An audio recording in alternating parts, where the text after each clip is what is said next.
Muy buenas tardes muchachos, nuevamente estoy aquí haciendo este video.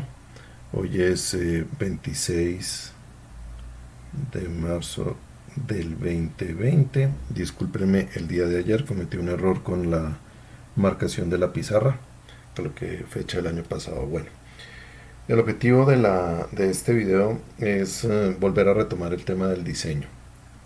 Eh, como estamos en la lectiva de ecodiseño, es importante comprender en qué consiste la disciplina de diseño para que ustedes desde su profesión puedan llegar a gestionar proyectos entendiendo de fondo cómo es que se diseña.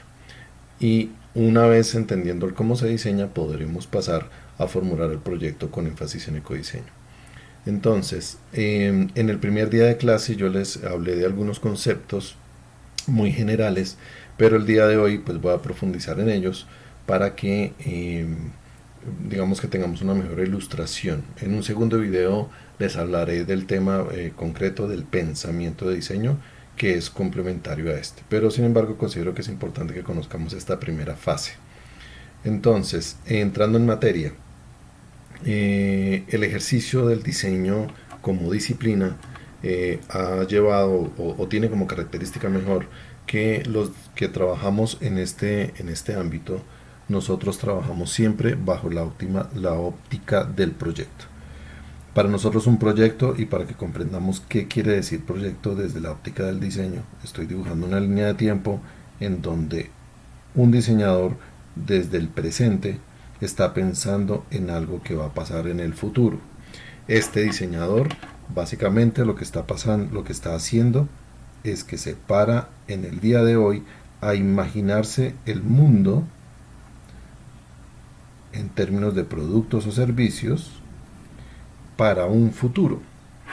Y en ese futuro, el diseñador tiene que contemplar cómo será ese futuro para que este producto o servicio en ese futuro sea viable, sostenible y en el caso del ecodiseño ambientalmente sostenible.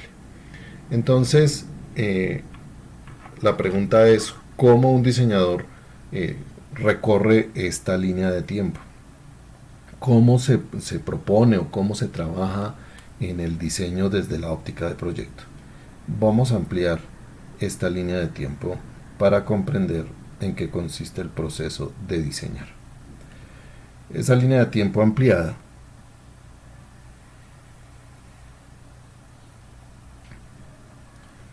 está compuesta por varias fases. La primera fase de ellas, que se da al inicio de todo el proceso, es la fase de comprensión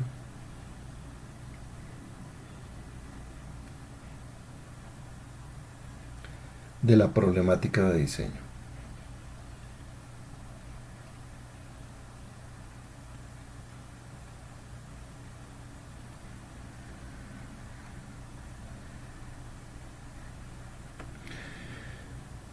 Cuando estemos hablando un poquito de pensamiento de diseño e innovación, voy a ampliar sobre este tema de la problemática de diseño. En particular y de forma muy concreta, en mi caso, yo no creo en la palabra problema. Sin embargo, sí considero que cuando uno está haciendo un ejercicio de investigación, llega un instante en que uno tiene que problematizar. Pero uno no sale a la calle, uno no está pendiente en el mundo para ver problemas, para resolverlos. Uno no está, o nosotros desde el diseño no considero que nosotros estemos en esa postura.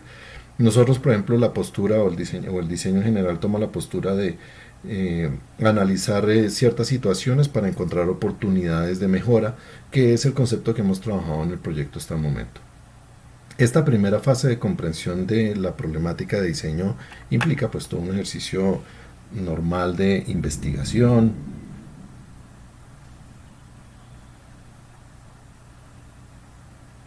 recolección de información,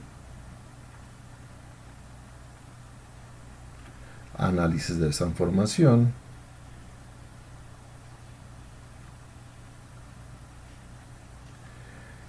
para llegar a comprender de manera muy integral qué es lo que se pretende resolver con el ejercicio del diseño. Ya vamos a ver más adelante que esta comprensión del problema de diseño como primera fase que tradicionalmente se comprende del diseño es mucho más compleja de lo que estoy diciendo en este instante, pero dejémoslo por el momento acá.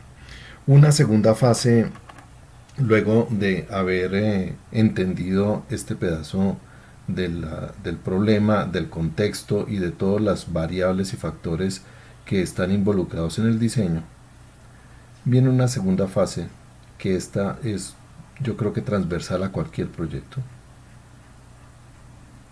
Y esta segunda fase es determinar cuáles son los requerimientos del proyecto.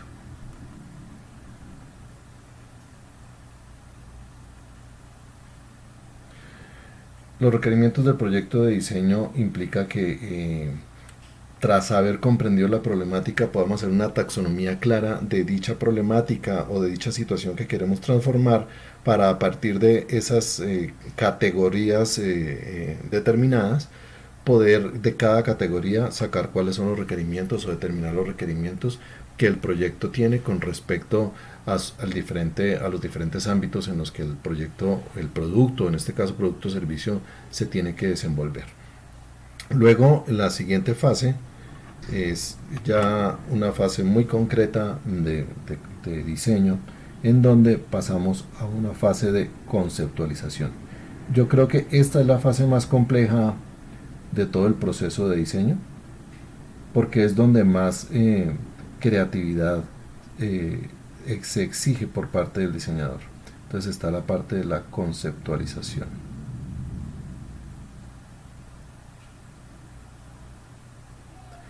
En la conceptualización lo que el diseñador hace es básicamente hacer un proceso de abstracción. Luego de todo lo comprendido y haber entendido qué es lo que requiere el proyecto, tiene que abstraerse de la realidad, abstraerse desde el punto de vista creativo para poder conceptualizar y construir una idea en términos abstractos, valga la redundancia, en que le permita al diseñador construir una solución de manera diferenciada. Digamos que es muy normal que cuando uno está tratando de resolver un problema, lo primero que uno hace es tratar de, como digo yo, cosificarlo, es decir, de pasar directamente a qué es lo que resuelve el problema que estoy haciendo. Un diseñador normalmente antes de hacer ese ejercicio de cosificación o de tangibilización de ideas lo que hace es conceptualizarlo para encontrar un proceso o para encontrar un diferenciador muy concreto respecto a cómo va a abordar el proceso de diseño. Después de haber conceptualizado viene un proceso que puede ser largo, puede ser corto, de ideación. Este es el proceso típico en donde al diseñador se le empieza a reconocer, que es la ideación. La ideación es el momento en el que el diseñador ya empieza a pensar en cómo va a resolver eso que ya ha estructurado y cómo va a hacerlo realidad en un futuro. Entonces, este proceso de ideación normalmente está repleto de mucha creatividad.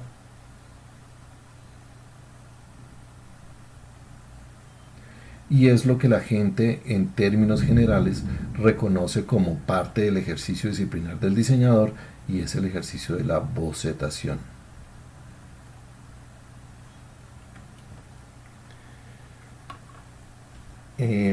Digamos que en todo el proceso de bocetación, así como yo lo estoy pintando en este instante, es bastante pareciera lineal, es decir, el señor diseñador se sienta y dibuja y empieza a generar ideas. Pues la cosa no es así. El proceso de bocetación es un proceso mental, es un proceso de pensamiento. Es decir, que los diseñadores normalmente piensan mientras dibujan. Por eso mis clases, voy a colocarme de ejemplo, mis clases son totalmente visuales y son hechas de esta manera porque yo voy pensando mientras voy dibujando. Hago un paréntesis, esta técnica que utilizo para hacer mis clases se llama Visual Thinking, pensamiento visual. Esta es una manera de pensar. Por eso, hablando de manera particular con algunos de ustedes, ustedes dicen que mis clases son muy claras, pero a la hora de tratar de describirlas es muy difícil. Es porque yo estoy tratando de hacer un ejercicio de pensamiento. Bueno, continuemos. Entonces el proceso de ideación es el ejercicio en donde un diseñador estructura sus ideas, utiliza toda su creatividad y utiliza como herramienta la bocetación. Tradicionalmente, el final de este ejercicio de ideación, a este primer ejercicio de ideación, la conclusión se le reconoce como un esquema básico.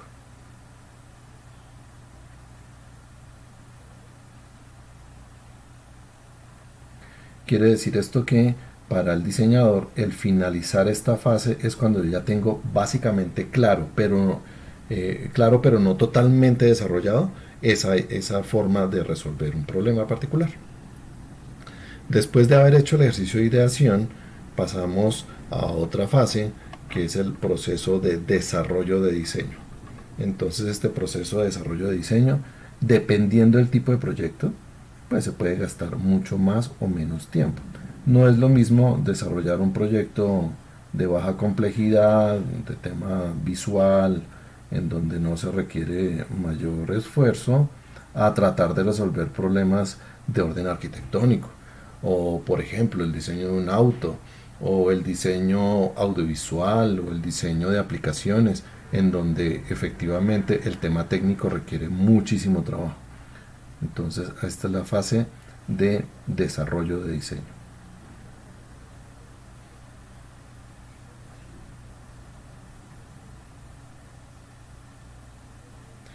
En esta fase, básicamente, lo que se está logrando es desarrollar los detalles.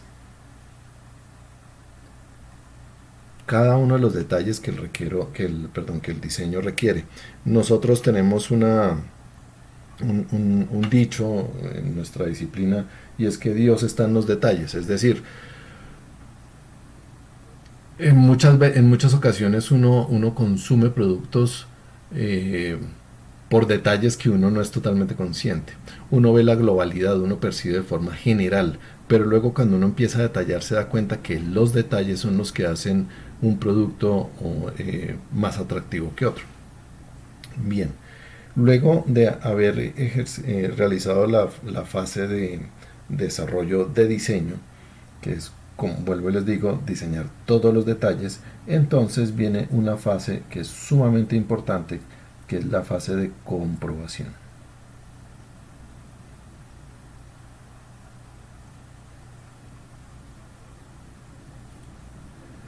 La fase de comprobación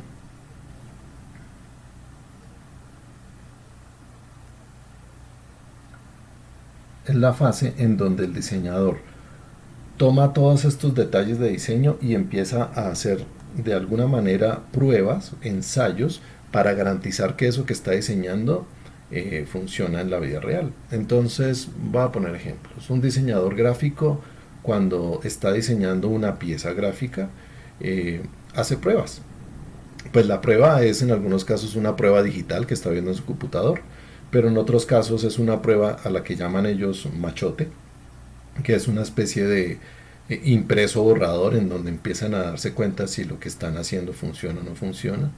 Para el caso de los diseñadores industriales que trabajamos en productos, hablamos de prototipos, hablamos de modelos. Para el caso de los arquitectos, por ejemplo, hablan de maquetas. Para el caso de los los diseñadores de aplicaciones, hablan también de maquetas, pero son de maquetas de orden digital.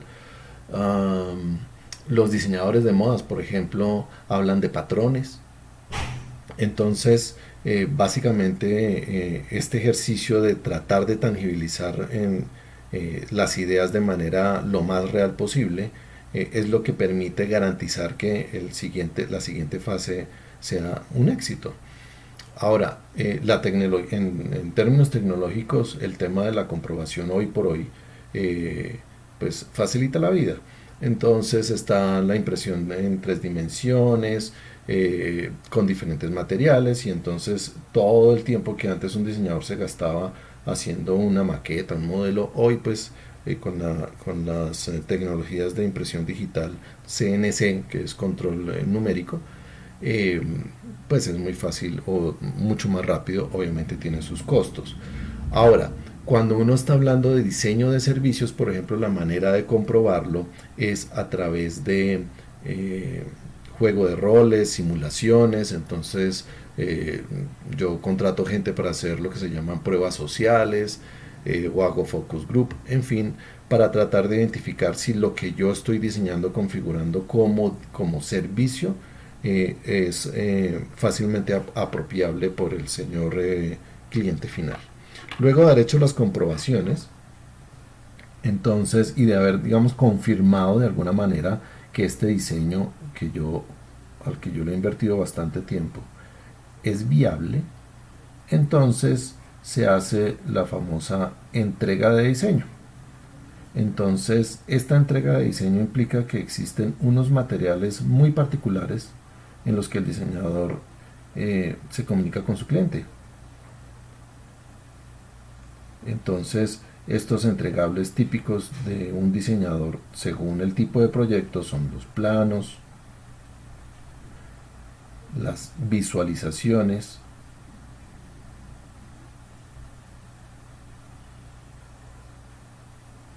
esas visualizaciones en el lenguaje, en el argot de nosotros los diseñadores los llamamos renders. Existen muchísimas software que permite hacer renders, que son fotografías digitales que simulan cómo se va a ver un producto en un futuro. Entonces uno ve un render de un edificio, entonces uno lo ve casi que real en el sitio donde va a estar construido. Uno ve el render de un producto, de un carro, de cualquier producto, y se ve casi que real. Digamos que esos son como los ámbitos en que se utiliza este ejercicio de la visualización o del render. En video también, uno cuando está haciendo videos, uno hace renderizaciones porque eso implica un proceso digital. Y obviamente todos los documentos que dan soporte a todo el diseño en términos de concepto y cosas por el estilo, y en algunos casos las mismas modelos o prototipos son parte de la entrega. Bien, digamos que hasta ahí el diseñador entrega su trabajo, y uno podría decir, pues bueno, ahí ya terminó. Pero en la mayoría de los casos, eh, la fase que sigue después de que se entrega el diseño es una fase de producción. Y esta fase de producción, seguramente el diseñador puede llegar a acompañar parte de este proceso de producción para comprobar que su diseño está siendo bien realizado, bien producido o funciona. Y en la medida que el cliente lo requiera, el diseñador se puede extender a lo largo del diseño o del proceso de producción o servicción para hacer los ajustes que sean necesarios. Esta, digamos que es básicamente como la visión gruesa de todas las fases de un diseño, de cómo se ejecuta un proyecto de diseño. Sin embargo, algunas de estas fases, según el tipo de diseño en que yo esté haciendo, pueden correrse. Por ejemplo, si estoy hablando del diseño multimedia, el proceso de producción no es aquí al final. El proceso de producción de pronto surge desde la parte que nosotros llamamos acá desarrollo de diseño. Para alguien que está haciendo diseño audiovisual, multimedial, video, por ejemplo, la producción es hacer el producto. Entonces, que es donde se resuelven ciertos detalles. En fin, de acuerdo a cada disciplina de diseño, esta línea de dónde arranca la producción puede cambiar o retroceder en el tiempo según se requiera. Ahora, Yo tengo una concepción básica respecto al diseño, y es que, como se los decía en la primera clase, para mí el diseño es una capacidad que tiene todo ser humano. O sea, el diseño no es una, una actividad que se limite o que sea exclusiva de los que estudiamos diseño. Todos somos diseñadores de una u otra manera. Lo que ocurre es que quienes hemos estudiado diseño hemos obtenido información y tenemos conocimiento de herramientas muy particulares para enfrentar ciertas fases del proceso que una persona que no estudia diseño no la tiene, pero eso no quiere decir que no lo pueda hacer. Entonces, básicamente, para que entendamos a qué me refiero, yo considero que la parte común de cualquier proyecto en cualquier disciplina va hasta este límite. Es decir, todo proyecto en cualquier ámbito debe recurrir a esto. Hay que comprender un problema y hay que establecer unos requerimientos. Entonces, digamos que esto es la fase que es común a cualquier resolución de proyecto de cualquier disciplina. Pero de aquí en adelante vienen, digamos, el campo disciplinar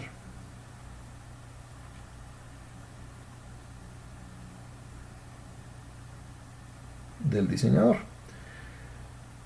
Ahora, ese campo disciplinar puede cambiar o puede tener sus modificaciones de acuerdo al tipo de diseño que yo esté haciendo. No podemos hablar de que el campo disciplinar de un arquitecto es el mismo del campo disciplinar de un diseñador industrial o un diseñador gráfico. Son campos disciplinares que tienen sus variaciones de acuerdo al tipo de producto que se desarrolla.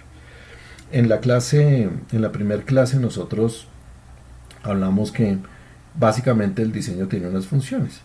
¿Cuáles son los ámbitos que el diseñador está preparado para abordar y que ha entrenado y que obviamente con su experiencia pues se vuelve mucho más importante? Uno es el ámbito estético.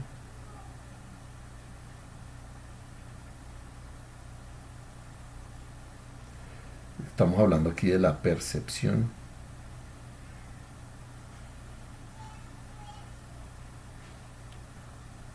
El otro es el ámbito funcional.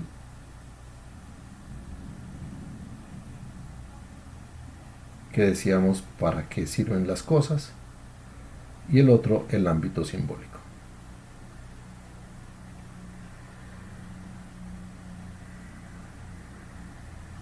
Bien. Entonces, para repasar, ámbito estético, cómo se perciben las cosas, cómo se ven las cosas. Para nosotros los diseñadores se llama estética, para el común de los consumidores se llama belleza. El ámbito funcional, para qué son útiles las cosas. Entonces yo voy a diseñar algo para que sirva de X o Y manera y que tenga X o Y estructura y que se pueda producir de tal manera, que se pueda vender de esta otra, que se pueda mercadear de aquella otra. Y el ámbito simbólico. Entre estos tres ámbitos existen una serie de relaciones. Entonces, por ejemplo, para que el ámbito simbólico sea factible y se dé, bueno, el ámbito simbólico, hago paréntesis, es el que se refiere a cómo la gente percibe y apropia de manera emocional cualquier diseño. Es el tema cultural, ahí donde está toda la carga que yo traigo de una cultura y cómo una cultura apropia o no apropia un producto particular. Por ejemplo, en el mundo occidental un salero tiene 3 huequitos y la pimienta tiene un huequito. Pero en Asia, por ejemplo, es al revés. El salero tiene un huequito y la pimienta tiene 3 huequitos. Fíjense que en ese ejemplo tan simple se nota cómo la cultura afecta el ámbito simbólico de las cosas. Imagínense, uno fuera a Asia y ve un tarrito con 3 huequitos y uno piensa que es sal, pero realmente es pimienta, porque significa algo diferente, es el ámbito simbólico. Ahora sí, ¿cuáles son las relaciones? Para que el ámbito simbólico y los atributos simbólicos de los productos diseñables sean reales, sean traspasables o transferibles al ser humano, siempre necesitarán sí o sí del ámbito estético. Es decir, yo no puedo, o yo percibo el mundo porque existe perceptivamente hablando. Y entonces toda la carga simbólica siempre va a través de la estética. Ahora, lo funcional afecta a lo estético, porque yo, dependiendo de la manera en que yo configure un producto, puede afectar la estética. Y en algunos casos es la estética la que determina cómo es que se estructura un producto por temas funcionales. Eh, y al igual, el ámbito funcional puede afectar el ámbito simbólico. Entonces, estas tres se reúnen como un único sistema. Voy a mostrarles unos ejemplos de proyectos de diseño para que logremos identificar cada una de las cosas que les estoy diciendo. Entonces, permítanme, por ejemplo, este es el diseño de Shell. Ustedes saben que Shell es una marca muy reconocida de combustibles y de lubricantes en el mundo, y en esta imagen ustedes están viendo básicamente cuál ha sido la evolución inspirada en una concha de mar, y cómo, por ejemplo, desde el ámbito estético, estoy haciendo referencia a estas mallas que están construidas aquí. Esto se llama, en el ámbito de diseño, se llama retículas. Cómo con estas retículas logramos abstraer en un logo símbolo lo que por allá en 1900 los primeros creadores de esta compañía estaban imaginándose. Obviamente la compañía nació así y hoy está así. Esto, por ejemplo, es una característica de lo que implica la matemática y la ciencia de la estética en el diseño. Aquí hay otro ejemplo de lo que significa la ciencia de la matemática en el diseño, que a propósito en Teams les voy a colocar el video del Pato Donald y la sección áurea para que lo vean y se diviertan un rato. Entonces aquí, por ejemplo, hay una pieza. Fíjense que uno podría pensar que el diseño es algo sencillo, y ustedes ven una revista y ustedes ven el texto y bueno, lo consumen. Uno consume contenido todo el tiempo, pero detrás de todo el contenido, fíjense la cantidad de cosas y de detalles que hay para poder hacer que quien lo está viendo realmente lo sienta tan armónico que lo consuma con toda naturalidad. Y consumir es que lo pueda disfrutar. Finalmente uno diseña productos para que el consumidor los disfrute. Hasta las imágenes, las fotos, por ejemplo, y si ustedes han manejado alguna cámara fotográfica profesional, se dan cuenta que hasta la misma cámara le dibuja a usted en el visor, le dibuja líneas que son las mismas retículas de diseño. Este es un ejemplo de lo que estoy hablando, del tema estético con respecto a productos, en donde, si bien aquí no es muy evidente el ejercicio de la retícula y de la parte estética, este es un diseño que es clásico para el diseño de muebles en el mundo. Se llama la silla Barcelona. Fíjense la fecha, 1929, pero debajo de estos bocetos que están aquí hay una retícula, hay unas líneas, hay una magia debajo de eso que permite que esta silla, luego hecha, vista en vivo y en directo, se vea una silla muy linda. Es más, es una silla que fácilmente, esto que ustedes están viendo acá, cuesta 2,5 millones aquí en Colombia hoy por hoy. O fíjense este otro ejemplo de diseño, en donde la parte estética y la parte simbólica es muy, muy sencilla. Menos es más, es otra de las premisas del diseño. Entonces, esta caneca, que es de diseño español, se caracteriza básicamente por la simplicidad, por la limpieza en sus formas y por una estética bastante refinada. Pongo en contraste con el diseño urbano de nuestra querida ciudad Bogotá y nuestras canecas, lo lindas que se ven en la calle. Este, por ejemplo, para cambiar un poquito de complejidad, este es un edificio muy famoso en Londres, de Gherkin, y lo traje a colación para que veamos que el mundo artificial, todo lo que el ser humano ha creado de una u otra manera, si está diseñado, tiene un gran impacto en su entorno. Entonces les coloqué acá el plano del edificio para que vean que en medio de todo, dentro de este plano, hay una retícula. Fíjense, esto lo llamamos nosotros en diseño las plantas. Fíjense las plantas de este edificio, cómo tiene un orden claro, y cada cosa que pasa aquí adentro tiene un orden bastante claro. Y todo esto es diseño. Sin embargo, cuando yo lo veo como un todo, se ve en este caso, una edificación bastante, ¿cómo decirlo?, impactante para su entorno.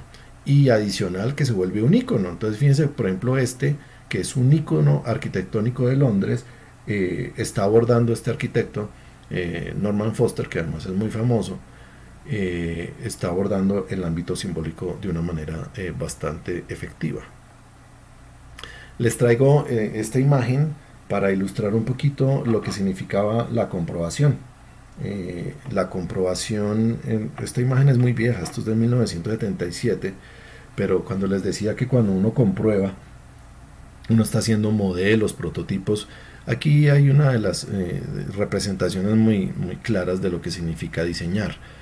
Y es que siempre el diseñador está sometido a imaginarse las cosas en tamaño pequeño, como el carrito blanco que está ahí, que es un Mercedes-Benz C111, y tratar de pasarlo al mundo real.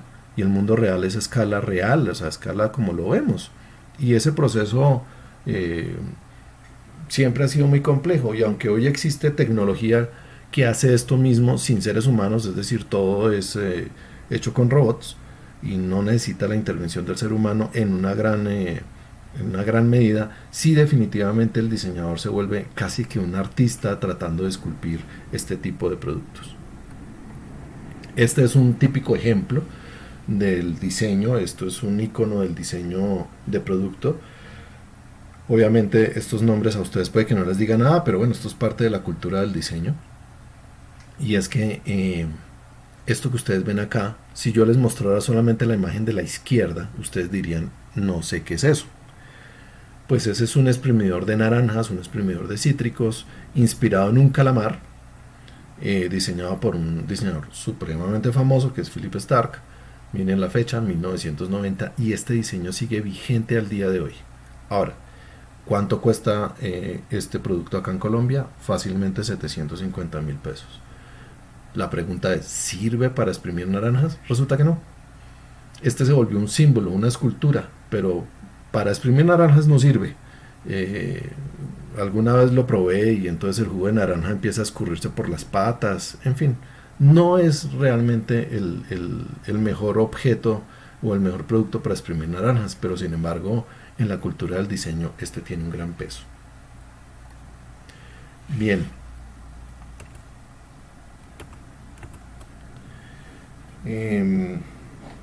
digamos que el objetivo de este video era dejar claro las fases, que vuelvo y la repito: comprensión de una problemática, luego definición de los requerimientos, luego una fase de conceptualización, una fase de ideación, una fase de desarrollo de diseño, las comprobaciones finales y al final la entrega de los diferentes documentos que van a soportar el ejercicio de producción o servucción de lo que yo estoy diseñando.